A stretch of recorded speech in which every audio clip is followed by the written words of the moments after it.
بسم اللہ الرحمن الرحیم۔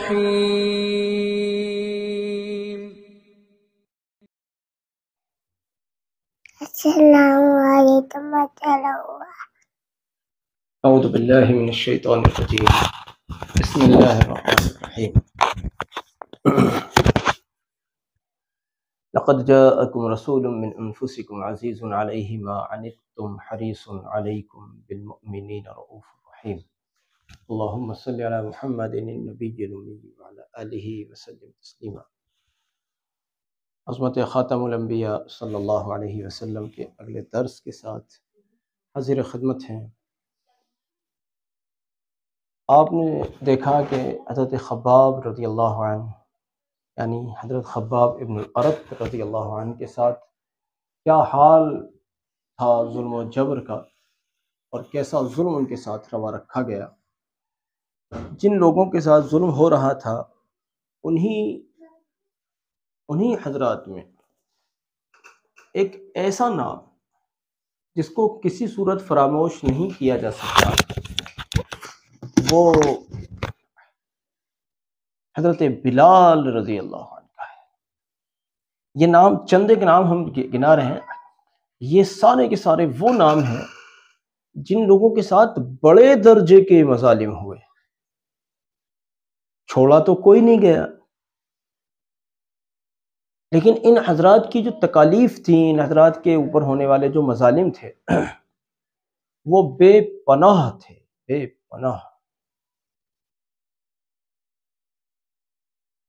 آپ دیکھیے حضرت بلال رضی اللہ عنہ جو کہ امیہ بن خلف کے غلام تھے، آگے چل کر حضرت بلال رضی اللہ عنہ مؤذن رسول بنے صلی اللہ علیہ وسلم۔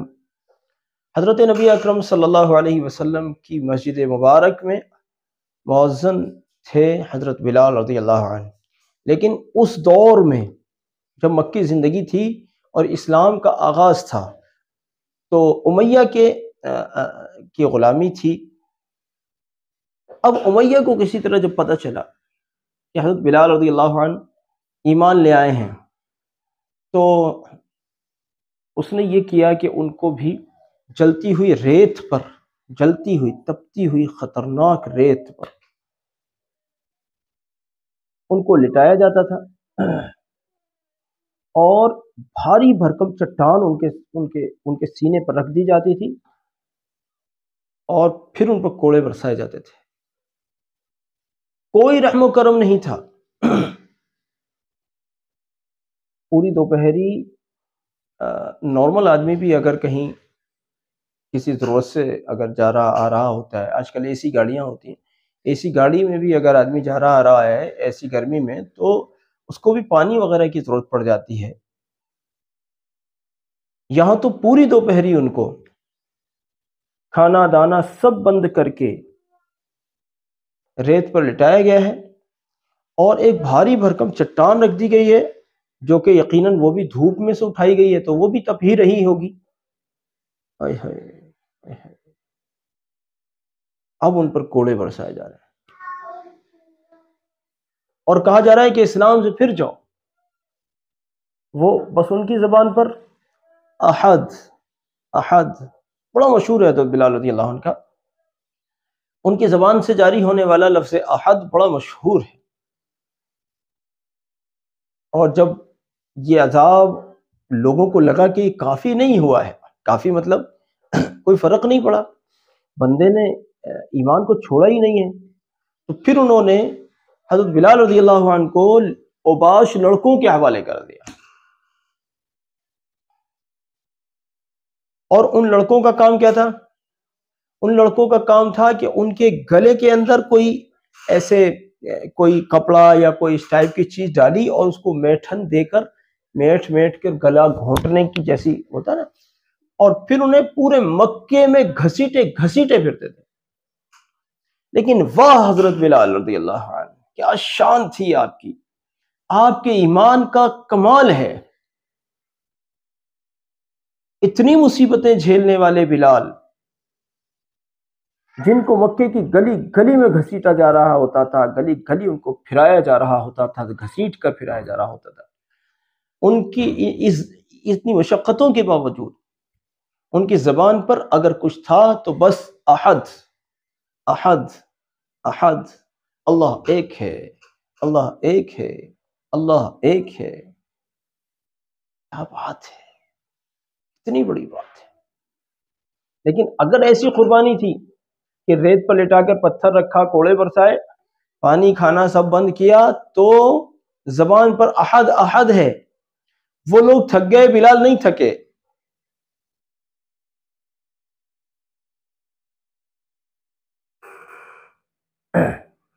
تھکنے والوں نے مکے کی گلیوں میں گھسیٹا تو پھر وہی احد ہے۔ یہ سمجھیے کہ اللہ کی وحدانیت کے اس جملے کو، اس لفظ کو حضرت بلال رضی اللہ عنہ اس سخت ترین مصیبت میں نہیں بھولے۔ پھر انعام کیسا ملا؟ انعام کیسا ملا؟ بلال، آج میں نے آپ کو جنت میں آپ کے جوتوں کی آہٹ اپنے پیچھے سنی ہے، یاد ہے نا حدیث؟ ایسا کیا عمل ہے؟ حضرت 2 رکعت جب میرا وضو ٹوٹ جاتا ہے تو میں وضو کرتا ہوں اور پھر 2 رکعت تحیۃ الوضو پڑھتا ہوں۔ کیا مقام ہے کہ چاہے قیام ہو چاہے سفر ہو، اگر نبی صلی اللہ علیہ وسلم قیام فرما ہے مدینے میں یا پھر سفر میں نکلے ہوئے ہیں، تو قیام کے مؤذن اور سفر کے مؤذن حضرت بلال ہیں رضی اللہ عنہ۔ اور کیا مقام ہے؟ مقام یہ ہے کہ اگر نبی صلی اللہ علیہ وسلم کے ظاہری طور پر اس دنیا سے رخصت ہو جانے کے بعد اگر حضرت بلال رضی اللہ عنہ کو مدینے میں ٹکنا مشکل ہو گیا ہے کہ اس مدینے میں کیسے رکوں جس میں نبی صلی اللہ علیہ وسلم جو مجھے چلتے پھرتے بیٹھتے اٹھتے سوتے جاگتے مجھے نظر آتے تھے، اب میں نبی صلی اللہ علیہ وسلم کو نہیں دیکھ پا رہا ہوں، تو اب میں اس مدینے میں کیسے ٹکوں؟ میرا تو دل ٹکڑے ٹکڑے ہو جاتا ہے۔ تو دمشق کے محاذ پر چلے گئے، کچھ وقت گزرا ہے تو خواب میں نظر آتا ہے بلال، یہ کیا بے وفائی ہے، ہم سے ملنے نہیں آتے؟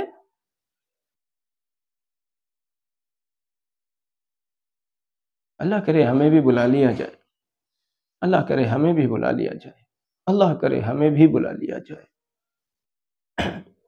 تو حضرت بلال رضی اللہ عنہ کی جیسی آنکھ کھلی، گھوڑے پر سوار ہوئے اور مدینے میں آ کر اسٹاپ کیا۔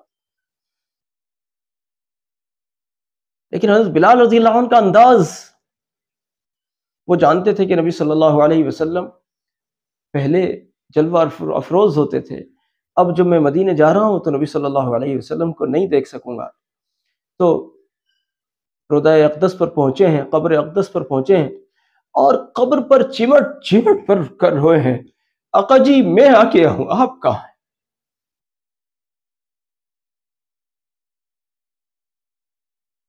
آقا جی میں آ گیا ہوں، آپ کہاں ہیں؟ آقا جی میں آ گیا ہوں، آپ کہاں ہیں؟ یہ حضرت بلال رضی اللہ عنہ کی آمد تھی مدینہ منورہ میں، یہ حضرت بلال رضی اللہ عنہ کا عشق تھا حضرت نبی رحمت آخر الزمان صلی اللہ علیہ وسلم سے۔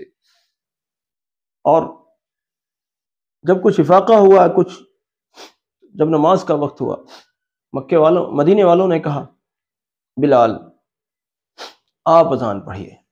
انہوں نے فرمایا مجھ سے ہو ہی نہیں سکے گا، میں اذان پڑھ ہی نہیں سکوں گا جب میں اشہد ان محمد الرسول اللہ کہتا تھا صلی اللہ، تو نبی صلی اللہ علیہ وسلم تشریف فرما ہوتے تھے اور میں اشارہ کرتا تھا کہ اشہد ان محمد الرسول اللہ، یعنی یہ جو شخصیت بیٹھی ہوئی ہیں یہ محمد ہیں، اللہ کے رسول ہیں۔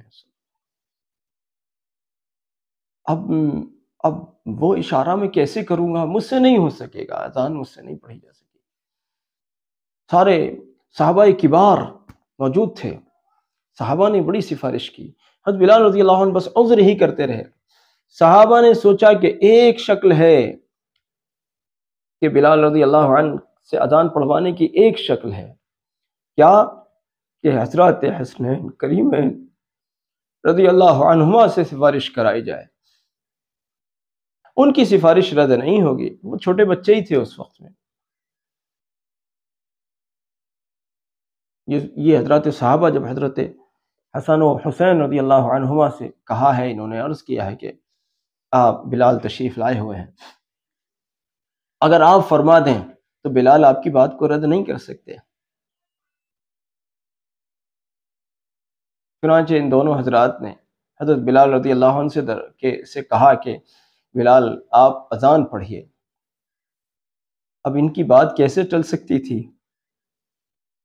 یہ تو آج کے مسلمان ہیں جو 10 محرم کو حضرت حسن اور حسین رضی اللہ عنہما کے درجے ان کو یاد آتے ہیں، علاوہ حسنین کریمین کا کہیں ذکر و تذکرہ بھی کرنے کو تیار نہیں ہے۔ ہائے ہائے ہائے شام، ہائے افسوس، ہائے افسوس، ہائے افسوس۔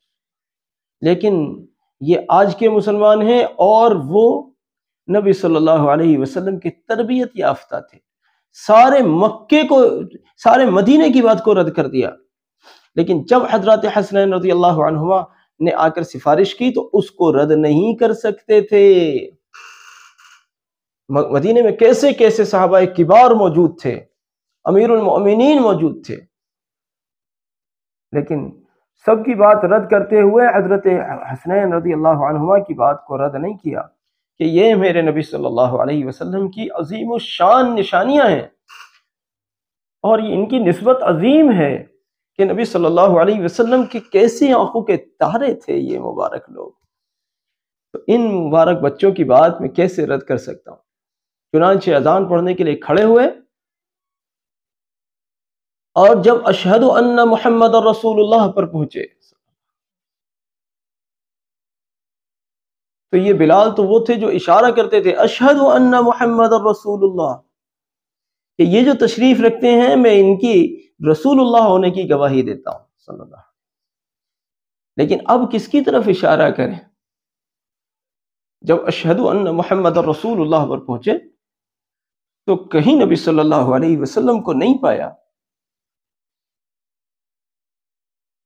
بے تحاشا چیخ ماری اور بے ہوش ہو کر گر۔ بلال آپ پہلے دن سے ہی عاشق تھے، کبھی آپ کی زبان احد احد کے لیے جانی جاتی تھی، اور کبھی آپ کی زبان سے وہ شہادتین کے کلمات اذان کی شکل میں بلند ہوتے تھے جو سارا مدینہ ان آوازوں پر لبیک کہہ کر نماز پڑھا کرتا تھا اور نماز کے لیے جمع ہو جاتا تھا۔ آج جب بلال رضی اللہ عنہ نے اذان پڑھنا شروع کی، ہائے ہائے نبی صلی اللہ علیہ وسلم کے دور سعید کی آواز مبارک کو سن کر، اذان مبارک کو سن کر کہتے ہیں کہ بچے اور عورتیں تک بلکھتی ہوئی گھروں سے نکلی ہیں۔